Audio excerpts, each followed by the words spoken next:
Olá pessoal, nessa aula então vamos trabalhar com os persas, né? Mais uma civilização da Antiguidade Oriental, né? E que teve como característica a expansão, sobretudo a expansão militar.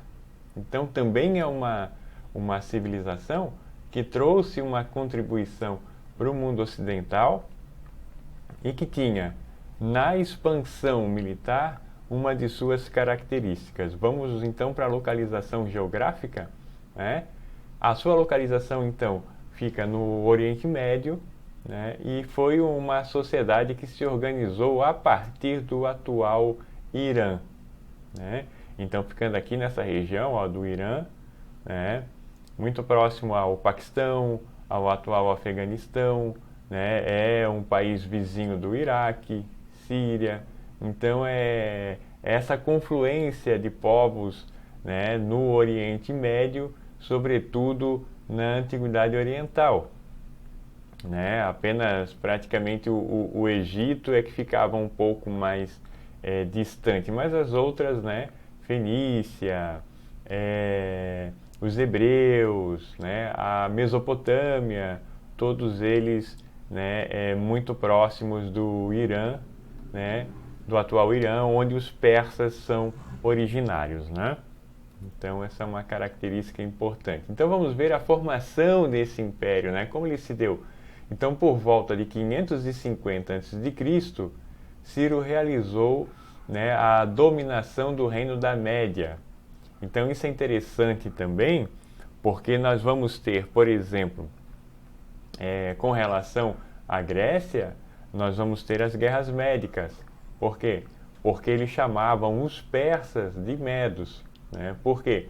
Porque o reino da Média era da região do Irã, ao qual em 550 a.C. Ciro vai dominar esse reino e começar o processo de expansão do que vai dar origem ao Império Persa, né? Então eles vão conquistar também o reino da Lídia, vão conquistar a Fenícia, a Síria, a Palestina, né? E as regiões gregas da Ásia Menor e a Babilônia. Essas regiões gregas da Ásia Menor é o que hoje nós conhecemos como a Turquia. Então, o litoral turco foi ocupado pelos gregos e posteriormente pelos romanos. Mas antes dos romanos, houve essa ocupação, né, por parte da expansão persa, não é? E a política, pessoal? Né? A organização política, né, conforme os domínios foram se expandindo e a partir do rei Dário, esses domínios começaram a ser governados, né, por sátrapas, né? Então os sátrapas tinham a tarefa, né, de organizar a arrecadação de impostos e todas as questões governamentais que o local necessitasse, os sátrapas eram os responsáveis por organizar essas tarefas, organizar os funcionários, que iam, né, os escribas que iam cobrar os impostos, etc. E então é essa condição. E juntamente com essa expansão do império, você tem uma condição comercial aí importante, tanto que Dário vai criar uma moeda única para o império, né, que foi o dárico. Então era a moeda, né, do Império Persa, criada a partir do rei Dário, né? Então nós temos essa organização. A religião dos persas, ela era politeísta, né? Como os outros povos da Antiguidade Oriental e Ocidental, somente os hebreus que eram monoteístas, né? Então politeístas, adoravam vários deuses. E aqui nós temos, né, uma questão interessante, é que essa religião ela foi organizada pelo profeta Zoroastro. Então ela fica conhecida também como zoroastrismo, né? E uma questão que os persas trazem na religião que influenciou, né,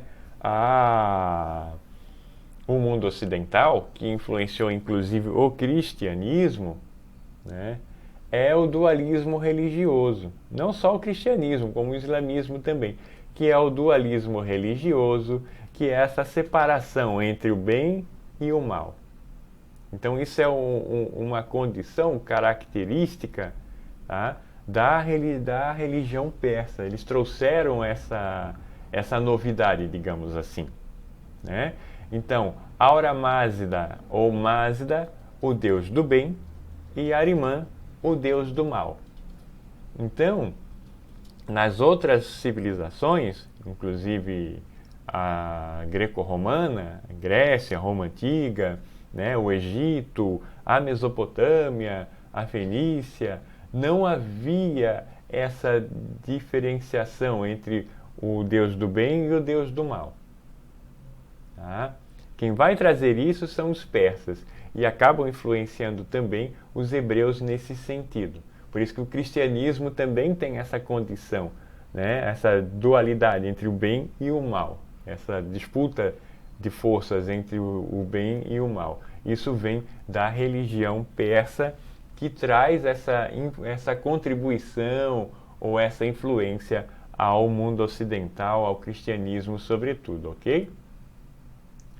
A economia, então, né, se baseava fortemente na pecuária, na mineração e no artesanato. Também aqui o comércio, né, até por conta que a pecuária, né, sobretudo, ela se faz também o artesanato através do comércio e também a moeda criada por Dário, né, o dárico. Né? Então isso traz essa composição, né, dessa economia persa. Né? Então, até mesmo, como nós vimos ali, um império que se expandiu entre Ciro e Dário, né, ocupando a Fenícia, ocupando partes de domínios gregos. Eles tentaram, inclusive, invadir a Grécia, né, que são as chamadas guerras médicas na história grega, né, e ali onde está colocada a batalha onde os 300 de Esparta resistiram, né, à invasão do rei Xerxes da Pérsia. Então também é parte aí da história persa, uma invasão que não deu certo, né, os persas foram derrotados na Península Balcânica, lá na Grécia, mas as colônias gregas da atual Turquia foram ocupadas pelos persas, ok? Então, né, nossa aula hoje traz esse panorama para vocês da história dos persas, da formação do Império Persa, ok? Então desejamos a todos um grande abraço e até mais.